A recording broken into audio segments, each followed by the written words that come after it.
শরৎ কবিতাটি লিখেছেন কবি রবীন্দ্রনাথ ঠাকুর। এসেছে শরৎ, ডিমের পরত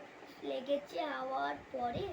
সকালবেলার ঘাসের আগে শিশিরের লেখা ধরে, আমলকি বন কাঁপে যেন তার বুক করে দুরু দুরু,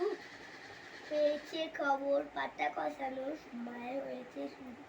শিউলির তালে কুড়ি ভরে টগর ফুটিল মেলা,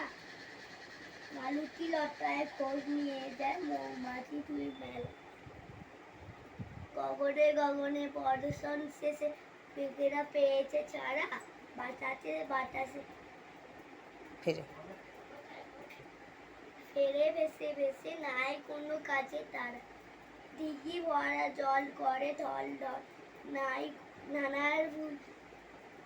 নানা ফুল ধারে ধারে, কচি ধান গাছ ক্ষেত ভরে আছে, হাওয়া দোলা দেয় তারে,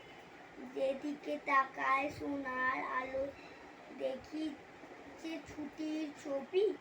পূজার ফুলের বন